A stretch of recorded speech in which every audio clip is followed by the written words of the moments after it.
오늘은 8월 들어 첫 번째 맞는 복되고 기쁜 주일입니다. 양력 24절기 가운데서는 오늘이 입추라고 하네요. 입추. 근데 입추라는 게 여러분 시간이 좀 나시나요? 지난 한 주간 동안도 굉장히 무더운 그런 여름날을 이렇게 지났던 기억을 우리가 생각해 보면 아직 입추가 된 것 같지 않은 느낌이 우리에게 듭니다. 음력으로 6월, 7월 그때 삼복더위가 있다 그래요. 그래서 지금 우리는 중복을 지나서 이제 말복을 향해서 가고 있는 시간입니다. 그래서 연해와 다르게 굉장히 많이 더운 날들이 계속되고 있음을 보게 됩니다. 이럴 때 여러분들 건강과 안전에 특별히 많이 유의하시기 바랍니다. 연로하신 어른들께서도 너무 많이 외출하시는 일들 좀 조심하시면서 우리 신앙의 좀 본질적인 일에 집중하고 그렇지 않은 일들에는 조금 이렇게 활동을 줄이시는 것이 요즘의 시간들을 지내는 좋은 방법이 아닐까 생각을 해봅니다. 저와 여러분에게 본질적인 일이 있다면 그게 뭘까요? 그것이 바로 하나님 앞에 예배하는 것이고 우리의 삶 속에서 언제나 말씀을 가까이 하고 하나님께 기도하는 삶, 이게 우리의 신앙이 대단히 중요한 본질에 해당되는 것입니다. 주일은 이 본질에 집중하는 날입니다. 오늘도 하나님의 은혜가 여러분 모두에게 충만하시기를 빕니다. 우리는 8월에 접어들어서 이제 사도행전의 말씀을 하루에 한 장씩 읽어가고 있습니다. 1일부터 오늘 7일인데 오늘 7장을 함께 또 읽는 날입니다. 사도행전을 통해서 우리가 확인하게 될 메시지 몇 가지가 있는데 그 부분을 좀 잠깐 소개를 좀 드리고 오늘 본문의 말씀을 함께 좀 살펴보고자 합니다. 사도행전은 우리 주님께서 승천하시고 난 다음 약 30년 정도 동안 과연 초대교회에 무슨 일이 일어났는가 하는 것에 대한 역사적 기록을 우리에게 알려주고 있습니다. 그래서 역사서로 분류합니다. 역사서. 그래서 어떻게 초대교회의 교회들이 어떤 배경, 어떤 모습 속에서 교회가 성립되고 세워지고 또 교회가 성장해 갔는가, 그런 과정에서 어떤 어려움들을 만났는가 하는 것에 대한 그런 기록들을 우리가 이 사도행전의 말씀을 읽어가면서 접할 수 있습니다. 사도행전을 두고 많은 학자들은 성령행전이라고도 이렇게 부릅니다. 왜냐하면 성령께서 그만큼 아주 주도적으로 일하심으로써 교회들이 곳곳마다 세워지기 때문에 그렇습니다. 사도행전의 말씀을 읽으면 대단히 생동감을 느끼게 되고 굉장히 역동성을 느끼게 되는 것입니다. 왜냐하면 초대교회에 성장하게 된 그런 배경들이 얼마나 그 교회를 중심으로 성도들이 모이고 기도하고 교제하고 떡을 떼고 흩어지면 또 주의 말씀을 전하고 그것이 부담이나 괴로움이 아니라 그들의 삶의 일상이 되었다고 하는 사실들이 오늘 우리가 이 사도행전의 말씀을 읽어가면서 우리에게 많이 회복되어야 될 부분이다 하는 생각을 하게 되는 것이죠. 성령께서 주도적으로 일하신다 그래서 그럼 이제 우리 예수님께서는 이제 아무 일도 안 하시고 하늘에 그냥 계시기만 하는가라고 우리가 생각하기 쉬운데 그렇지 않습니다. 우리 주님께서는 지금도 하늘에서 끊임없이 자기 백성들을 부르시고 구원하시는 이 구원의 역사를 끊임없이 이루고 계신다 하는 것입니다. 그래서 성령께서 하시는 일과 부활하신 우리 예수님께서 하신 일들이 서로 다르지 않다 하는 사실입니다. 성령께서는 우리 예수님께서 이 땅에 오셔서 객관적으로 역사 속에서 고난당하셨다가 십자가에 죽으셨죠. 장사되셨죠. 그러다가 말씀하신 사흘 만에 다시 부활하셨죠. 제자들과 한 40여일 계시다가 승천하셨죠. 그래서 예수님께서 역사 속에서 이루신 이 구원의 모든 일들을 성령 하나님은 그 일들을 우리에게 연결시켜 주셔서 그 구원의 효력을 우리에게로 가져다 주시는 일을 하시게 됩니다. 이런 일에 있어서 실패가 있을까요? 없을까요? 실패가 없습니다. 절대로 실패하지 않는다 이 말입니다. 겉으로 볼 때는 두 가지 반응이 나타나요. 하나는 뭐냐? 반대하고, 오늘 우리가 읽은 본문 속에서도 보니까 이를 갈고 아주 극심하게 반대하는 그런 경우가 나타나고, 또 한편으로는 그런 말씀 앞에 자신이 회개하고 돌아오는 이런 상반적인 반응이 나타나지만, 그러나 분명한 것은 뭡니까? 성령께서는 그 복음의 전파와 함께 분명히 그를 부르신다 하는 사실입니다. 그래서 결코 이런 일에 있어서 실패하지 않으신다라는 것을 우리는 보게 돼요. 자, 사도행전을 통해서 우리가 살펴보는 첫 번째 그 중심적인 메시지는 이겁니다. 전도자 자신의 능력이 아니라 그것은 성령의 능력이다라는 사실이에요. 사도행전이 우리에게 보여주는 그 능력은 전하는 사람의 언변이나 그 사람의 능력에 달려있다라고 말해주지 않습니다. 그 전하게 하시는 성령 하나님의 능력이라고 하는 사실들을 분명하게 보여줘요. 이 사도행전의 중심적인 구절이라고 말할 수 있는 1장 8절 말씀에 이러한 부분들이 잘 소개됩니다. 오직 성령이 너희에게 임하시면 너희가 권능을 받고 예루살렘과 온 유대와 사마리아와 땅끝까지 이르러 내 증인이 되리라. 자, 성령이 임하시면 너희가 권능을 받을 것이다. 그래서 땅끝에 이르기까지 내 증인이 될 것이다. 이 말은 그렇게 하게 할 것이다 라는 사실을 약속하는 그런 말씀의 내용이라는 겁니다. 성령께서는 일꾼을 준비시키시죠. 그리고 일꾼을 세우십니다. 그리고 일꾼을 파송하십니다. 성령께서는 계획하신 일을 이루시게 하실 것입니다. 필요한 사람, 그리고 필요한 능력을 예비하시고 베푸셔서 능히 이 일들을 감당하게 하시는 겁니다. 우리가 생각하는 두 번째 또 하나의 주제는 뭐냐면 이 구원의 역사를 이루어 가신다라고 하는 사실이에요. 아까도 말씀드렸듯이 사도행전을 읽다 보면 이 복음이 전파된 것과 함께 청중들의 반응이 날카롭게 대조됨을 우리가 확인합니다. 마치 기다렸다는 듯이 관심을 가지고 경청하고 깨달아 믿고 기뻐하는가 하면 귀를 막고 듣지 않겠다는 듯이 반감과 적대적인 행동으로 마음을 더욱 완고해지고 강팍해지는 그런 경우를 우리는 확인하게 됩니다. 복음은 생과 사를 가릅니다. 복음은 영혼을 찌르는 것입니다. 찔렀을 때 그에게 회개하든지 완악하든지 둘 중 하나의 반응을 나타나게 된다는 사실입니다. 그렇기 때문에 바울 사도는 이렇게 말씀했어요. 십자가의 도가 멸망하는 자들에게는 미련한 것이요 구원을 받는 우리에게는 하나님의 능력이다. 고린도전서 1장 18절에 이렇게 말하고 있는 겁니다. 구원을 받는 것은 우리의 능력이 아니라 하나님의 능력이다 라는 말씀입니다. 본질상 죄와 허물로 죽었던 저와 여러분을 살리시는 것은 우리 스스로 무엇인가 깨닫고 받아들이는 그런 능력에 있었던 게 아니라 하나님의 능력으로 우리에게 주어진 선물이라는 것입니다. 이런 말씀과 함께 우리는 사도행전 13장 48절의 말씀을 또 한번 생각해 볼 수 있겠는데 이런 말씀이 주어집니다.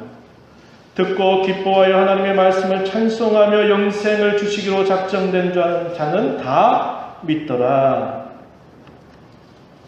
앞에서 행하시죠. 사람의 마음을 준비시키시죠. 그 말씀이 선포될 때 그 말씀을 깨닫게 하시죠. 깨달은 그 말씀을 믿어지게 하시는 그 은혜 때문에 구원에 이르게 됨을 말해주고 있습니다. 이러한 하나님의 구원에 있어서 하나님은 결코 실패하시지 않는다는 것입니다.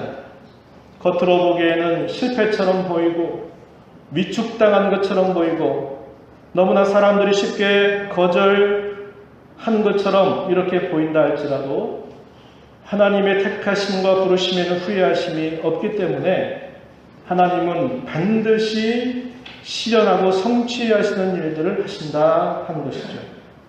이사야서 55장 11절에 내 입에서 나가는 말도 이와 같이 헛되이 내게로 되돌아오지 아니하고 나의 기뻐하는 뜻을 이루며 내가 보낸 일에 형통함이다. 이렇게 말씀하고 있습니다. 우리가 세 번째 확인하는 또 하나의 주제는 뭐냐면 성령께서는 전도자들을 당신이 원하시는 대로 쓰신다라는 사실이에요. 초대교회 복음 전도자들은 여러 가지 현상을 다양하게 경험했습니다. 자, 나사렛 예수가 그분이 바로 하나님이 약속하신 메시아요 구세주다라고 하는 이런 내용을 전도자들이 증언했을 때 한때에는 3,000명이나 되는 사람이 주께로 돌아오고 또 한때는 5,000명이나 되는 사람이 그 말을 듣고 주께로 돌아오는 경이적인 능력이 경험되기도 합니다. 이게 바로 사도행전 초두를 읽어보면 베드로 사도가 설교하는 중에 3,000명, 5,000명이 주께로 돌아오는 그런 역사가 있었다는 거죠. 또한 대적자들의 반대와 거짓된 고소, 그것으로 당시의 종교 재판석이었던 이 산헤드린궁의 주인의 신분으로 몇 차례나 서기도 하였고 체포되어 감옥에 갇히기도 했고 또 그 가운데서 어떤 경우에는 성령께서 사자를 보내서 그러한 감옥에서 풀려나도록 기적을 행하기도 하시고 또 성령께서 충만해서 그들의 입술로 어떤 말이 선포될 때 그것이 바로 살아계신 하나님의 말씀처럼 그대로 그 현장에 이루어지는 일도 경험하였습니다. 더 나아가서 자신들이 가진 손수건을 만지는 경우나 자신들이 함께 있는 것만으로도 놀라운 기적과 표적을 나타내기도 하였다는 겁니다. 이것은 대단히 긍정적이고 적극적인 그런 일에 해당될 거예요. 이런 일만 나타난다면 얼마나 좋겠습니까? 그죠? 복음을 전하는 현장에 우리가 전하는 그 말에 능력이 함께해서 이 사람들을 꼬꾸라뜨리고 어떤 기적이 함께 동반되고 표적이 나타나고 하나님의 의미가 함께 난다면 얼마나 좋겠습니까? 이런 긍정적이고 적극적인 면들도 보여주지만 그러나 반대의 경우도 사도행전은 우리에게 보여주고 있다는 거예요. 어떤 경우에는 복음을 전하다가 주님과 같은 신성모독죄로 판정을 받아가지고 돌에 맞아 처참하게 죽어가는 경우도 있었습니다. 그가 누굽니까? 오늘 우리가 읽은 본문에 나타나는 스데반이 그런 경우죠. 세상의 군주에게 칼로 무기력한 것처럼 죽임을 맞기도 합니다. 예수님의 제자 중에 사도 야고보는 어떻게 보면 꽃도 피우지 못한 채 초대교회가 시작된 지 얼마 되지 않아서 이 헤롯의 칼에 의해서 죽임을 당하는 그런 일도 겪다 하는 말입니다. 이것은 어떻게 보면 우리가 피하고 싶은 것이죠. 좀 부정적이고 소극적인 그런 면들도 보여주고 있다라는 겁니다. 우리가 이런 다양한 현상들을 보면서 그것이 전도자 자신의 능력을 말하는 것이 어렵다라는 것을 깨닫게 되는 거예요. 어떤 전도자가 능력이 있고 잘 준비돼서 그는 아주 긍정적으로 잘 사용되는 일을 맡고 어떤 전도자는 준비가 안 돼서 부정적으로 소극적으로 이렇게 어려움을 당하다가 죽게 말게 되는 그런 일들이 따라오는 게 아니다 이 말입니다. 그들은 복음의 전도자로서 성령께서 주권대로 쓰임을 받는 도구들 뿐이라는 것을 우리는 잊어서는 안 되는 겁니다. 때로는 모든 사람 앞에서 능력 있게 사용하시기도 하시다가 때로는 모든 사람 앞에서 수치와 부끄러움, 고난과 박해를 그대로 받게 하시기도 하신다는 겁니다. 능하게도 하시고요, 약하게도 하시고, 높여주시기도 하시고, 낮춰주시기도 하신다고 하는 겁니다. 누가 이렇게 하십니까? 성령께서 그렇게 하신다 이 말입니다. 이런 다양한 현상들의 한 면을 두고 마치 전도자 자신이 준비가 덜 돼서 아니면 잘 사용되는 그런 이들은 그들이 능력이 그들에게 출중해서 그렇게 쓰임받았다라고 말할 수 없다 이 말입니다. 중요한 것은 무엇입니까? 복음 전파의 도구로 쓰임받고 복음의 증인으로 살아가는 것입니다. 저와 여러분이 오늘 읽은 본문의 내용은 이러합니다. 스데반이 은혜와 권능이 충만해서 큰 기사와 표적을 사람들 가운데 행하면서 이 나사렛 예수, 그분이 바로 구원자이심을, 그리스도이심을 전파하게 되니까 당시에 이 디아스포라 유대인들, 흩어져 있는 이 유대인들과 이 스데반이 논쟁이 벌어집니다. 그런데 이 스데반이 지혜와 성령이 충만해서 이야기하는 것을 이들이 당해낼 수가 없게 됩니다. 그래서 악한 도모를 한 게 뭐냐면 거짓된 고소를 가지고 그 스데반을 체포해서 감금시키고 마침내 이 사내들인 공회를 소집해서 종교 재판을 받게 한 것입니다. 스데반이 변론하는 자리에서 담대하게 그러한 거짓된 고소에 맞서서 구약의 역사 이야기를 쭉 소개하면서 그들이 얼마나 완고한 죄에 빠져 있는지 그것을 지적하고 그들로 하여금 회개할 것을 촉구하게 되니까 사람들이 그 말을 듣고는 자신들의 죄를 회개하는 태도가 아니라 이를 부득부득 깔더니 그를 그 공회의 선상에서 그를 체포해서 성 밖으로 끌고 나가서 돌을 들어서 그를 치기 시작한 것입니다. 생각해 보세요. 얼마나 고통스럽겠습니까? 우리 사람의 몸에 이렇게 어느 한 곳에 이렇게 그냥 벌에 침을 한 대 맞아도 거기에 신경 써가지고 아픈데 돌로 맞는다고 생각해 보세요. 그 고통이 이루 말할 수 있겠어요? 말할 수 없는 그런 고통을 받는 겁니다. 그런 가운데서도 이 스데반이 어떻게 합니까? 겉으로 볼 때는 처참하고 고통스러운 죽음을 맞이하면서도 그는 자신의 영혼을 부활하신 주 예수께 부탁합니다. 그리고 그 죄를 저들에게 돌리지 말라고 기도하면서 최후를 맞게 됩니다. 그런데 바로 그 자리에 사울이라고 하는 사람, 그 스데반이 돌에 맞아 죽는 것이 마땅하다라고 여기면서 그 현장에 있는 것이죠. 오늘 우리가 읽은 이 본문 속에서 우리는 이 두 사람을 만나게 됩니다. 한 사람은 돌에 맞아 죽는 스데반이요, 또 한 사람은 그의 죽음은 당연하고 마땅한 것이라고 여기는 사울입니다. 스데반은 순교자가 되었어요. 사울은 그에 대한 뭐가 되는 겁니까? 박해자로 서 있습니다. 스데반은 교회에 매우 유익한 사람이지만 사울은 교회에 매우 해가 되는 인물로 있는 것입니다. 그런데 이러한 평가는 그때에는 맞아요. 그 순간은 맞습니다. 왜냐하면 이 사건 이후로 사울은 더욱더 자기의 열심을 표현하기를 이제 예수 믿는 사람들을 체포할 수 있는 정식적인 그런 허락을 받아가지고 예수쟁이들을 체포하고 감금시키는 일들을 그는 본격적으로 시작하기 때문에 그렇습니다. 그런데 시간이 조금 지나면 이런 평가가 틀렸다라는 것을 성경이 보여줘요. 우리는 사도행전 8장을 넘어서자마자 그 사실을 발견하게 됩니다. 다메섹에 예수쟁이들이 많다라는 소식을 들은 이 사울이 종교 지도자들에게서 정식적인 체포영장을 가지고 이 다메섹으로 몇 명을 데리고 함께 그곳으로 향합니다.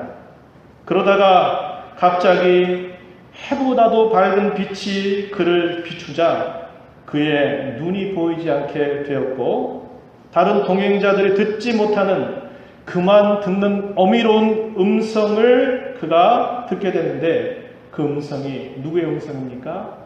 부활하신 주님의 음성이었습니다. 그 음성에 압도당한 사울은 맹인이 되어서 이제는 다른 사람이 자기를 도와주지 않는 한 한 발자국도 움직일 수 없는 처지가 되어버린 거예요. 그가 그렇게 열심을 가지고 예수쟁이들을 핍박하고 박해하고 나사렛 예수가 그리스도라고 하는 이 복음 전하는 것을 틀어 막아버리려고 그렇게 열심히 가지고 애를 쓰지만 그의 눈이 멀게 되면서 그는 한 발자국도 움직일 수 없을 만큼 장애인이 되고 만 것이죠. 그래서 옆에 있는 사람들의 도움을 받아서 그가 어디로 가느냐? 아나니아라고 하는 이 사람을 만나도록 가는 겁니다.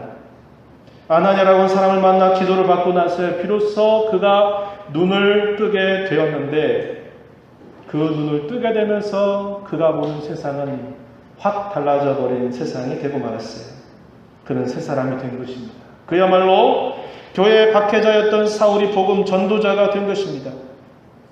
그러므로서 사울은 순교자였던 스데반과 같이 예수 그리스도의 복음을 혼신을 다하여 전하다가 자신도 마침내 순교로서 자기의 생을 마치는 인물이 된 것입니다.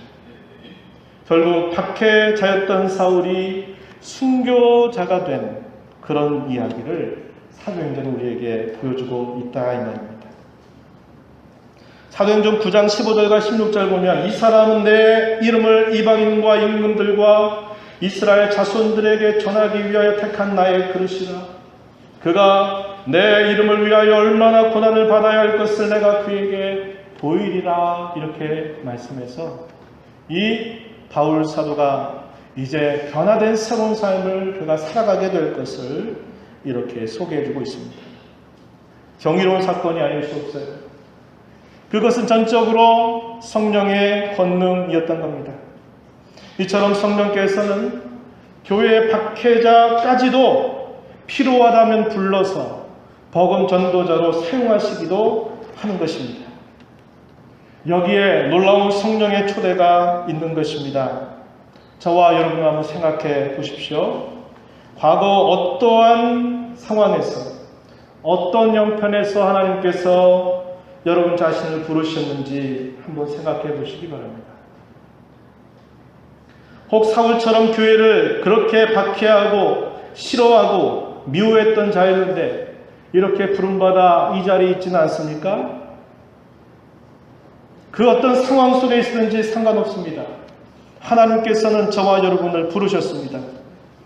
하나님의 나라가 어떤 나라인지 맛보게 하시려고, 그리고 그 나라를 전하는 대사가 되게 하시려고, 마침내 그 나라에서 영원한 행복을 누리게 하시려고 부르신 것입니다.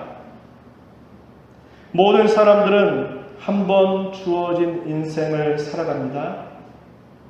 자신이 원하든지 원하지 않든지 무엇인가를 인생 가운데 행하면서 살아야 돼요. 또 그렇게 살다가 그가 떠날 때가 되면 그가 무엇인가를 남기고 떠나게 되어 있습니다. 누구에게나 동일한 이런 일이 있는 것이에요. 당신의 사랑하신 독생자를 보내셔서 우리를 부르신 하나님은 우리의 인생을 살아가면서 내가 무엇인가 인생 가운데 했는데 그것이 기억되지 못하거나, 내가 한번 인생을 살아가면서 무엇인가를 남긴 것 같은데 그것이 기억되지 못하는 삶을 살아가기를 원치 않으십니다. 하늘 아버지께서는 자녀인 우리가 이 땅에 사는 동안 그 나라를 맛보고 그 나라를 전하고 그 나라를 누리며 살기를 원하십니다.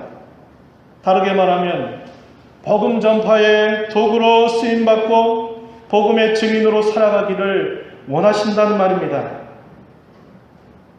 우리의 남을 삶을 우리는 이렇게 살아가야 하는 것이고, 이렇게 살아갈 때 이것이 우리의 인생 속에 가장 가치 있고 보배로운 일이라고 하는 것을 우리는 알게 되는 것이죠. 저와 여러분 이러한 우리의 삶을 위해서 하나님께서 그의 사랑하신 아들을 보내시면서까지 우리를 이렇게 부르셨다 하는 사실을 우리는 꼭 기억해야 되겠다는 겁니다. 저는 그러한 삶을 우리가 함께 살아가기 위해서 두 가지를 함께 나누고 말씀을 맺고자 합니다. 첫 번째는 과연 무엇이 진정한 능력인가, 그것을 생각해 보자는 거예요. 우리가 살고 있는 이 세상은 아주 힘의 논리에 매우 익숙한 세상입니다. 누가 힘이 있느냐에 따라서 그 힘을 중심으로 사람들은 모여들고, 누가 힘이 없느냐에 따라서 그 사람에게서 흩어지는 일들은 대단히 흔히 있는 일들이다 하는 겁니다. 이에 따라서 과연 진정한 능력이 무엇인가 우리가 생각해 볼 수 있습니다. 사람을 깜짝 놀라게 하는 일은 세상에 많이 있어요. 그러나 사람을 변화시키는 일은 흔치 않습니다. 성경이 가르치는 진정한 능력도 이와 비슷합니다. 사람의 관심을 끄는 능력이 있고 사람 전체를 완전히 변화시키는 능력이 있습니다. 복음 전파와 함께 사도들과 전도자들에게 동반되었던 그 많은 기적과 표적의 역할은 진리의 말씀을 확증시키는 역할을 하는 겁니다. 그것은 본질적인 역할이 아니라 보조적인 역할이에요. 그러나 사람들은 여기에 눈과 마음을 늘 집중하는 겁니다. 그리고 그 눈과 마음이 거기에 집중되는 나머지 그것이 없으면 이건 능력이 아니야 라고 사람들은 생각하는 거예요. 스데반이 복음을 전하면서 많은 기사와 표적을 행했다고 했어요. 왜 하나님께서 그에게 그런 기적을 행하게 하셨을까요? 그것은 나사렛 예수 그분이 바로 그들을 구원할 수 있는 유일한 구원자임을 보여주기 위한 그런 수단으로 사용했다 이 말입니다. 그런데 그러한 그런 기적과 그런 능력이 없음에도 불구하고 그 복음을 진심으로 믿고 그가 변화된다면 그것이 참으로 큰 능력이다 이 말입니다. 당시 많은 사람들은 표적을 구하는 것 때문에 그리스도와 그의 복음을 배척하기에 이르렀습니다. 표적 때문에 진정한 복음을 만나지 못했던 것이죠. 복음을 통하지 않고는 영적으로 죽었던 사람이 다시 태어날 수 없지 않습니까? 그렇다면 과연 무엇이 진정한 능력이냐 이 말이죠. 진정한 능력은 기적과 표적이 아니라 죽었던 사람이 이 복음을 통해서 다시 태어난 것, 그게 바로 진정한 능력이다 이 말입니다.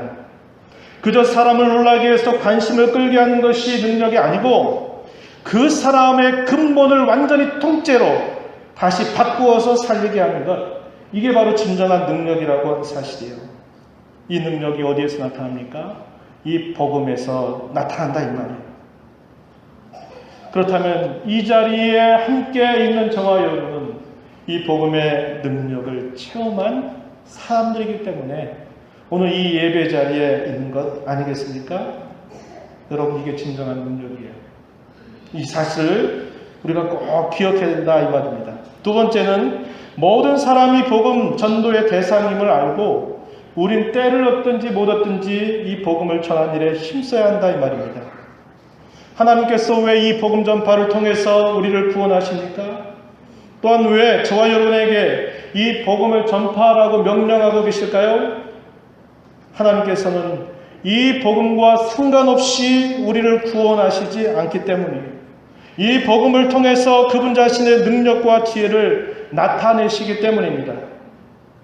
고린도서 1장 22절 24절 말씀에 유대인은 표적을 구하고 헬라인은 지혜를 찾으나 우리는 십자가에 못 박힌 그리스도를 전하니 유대인에게는 거리끼는 것이요 이방인에게는 미련한 것이로되 오직 부르심을 받은 자들에게는 유대인이나 헬라인이나 그리스도는 하나님의 능력이요 하나님의 지혜니라 이렇게 말씀합니다. 이런 복음의 능력을 체험한 자들로서 우리가 읽은 이 말씀처럼 박해자까지도 순교자로 변화시키시는 하나님의 일하심을 우리가 믿고 대상을 가리지 말고 모든 사람들에게 때를 얻든지 못 얻든지 이 복음을 전해야 한다는 사실입니다. 우리 남은 생애 속에서 아까도 말씀드렸듯이 무엇인가를 해야 돼요. 죽으면 이제 아무 일 할 필요가 없는 거죠. 그러나 우리가 인생을 사는 동안 무엇인가를 해야 되고 그 일한 것들을 남겨두고 떠나가는데 그저 많은 사람들이 뭔가를 했는데 기억도 되지 못하고 뭔가를 남겼는데 의미도 없는 일을 남겨놓고 자기의 인생이 끝났다라는 이런 삶을 하나님은 살아가기를 우리에게 원하시지 않아요. 그분의 나라, 그분의 나라를 노리고 전하고 그분의 나라를 참된 행복으로 여기면서 살아가기를 우리에게 기대하고 원하신다고 하는 거예요. 우리의 나이가 상관없습니다. 우리가 무슨 일을 지금 하고 있는지 상관없습니다. 우리의 남은 생애 동안 이 복음을 전하는 일, 이 복음의 증인으로 저와 여러분이 살기를 다짐하면서 하나님 앞에 기억되고 하나님 앞에 참 의미 있는 그런 삶을 살았음을 우리가 인정받는 그런 삶을 살아가게 되는 저와 여러분 모두가 되기를 진심으로 축복합니다. 함께 기도하겠습니다. 하나님 아버지 감사합니다. 저희들을 사랑하셔서 세상의 많은 사람들 가운데 구원받는 하나님의 자녀가 되게 하시고 우리의 인생을 통해서 그저 의미 없이 무엇인가를 하고 무엇인가를 남기고 떠나가는 인생이 아니라 하나님의 나라를 품고 누리고 그 나라의 대사로서 살고 그 나라의 참 행복을 소망 중에 살아가기를 원하시는 하나님의 마음을 저희가 오늘도 이 말씀을 통해서 확인한 대로 우리 남은 생애 속에서 주의 복음의 증인으로 살게 하시고 주의 복음을 전한 자로 살게 하여 주옵소서. 어떠한 대상도 가리지 않고 때를 얻든지 못 얻든지 이 생명의 말씀을 전하는 것을 저희들의 삶의 본분으로 여기며 살아가는 저희 모두가 되게 하여 주옵소서. 예수님 이름으로 기도하옵나이다. 아멘.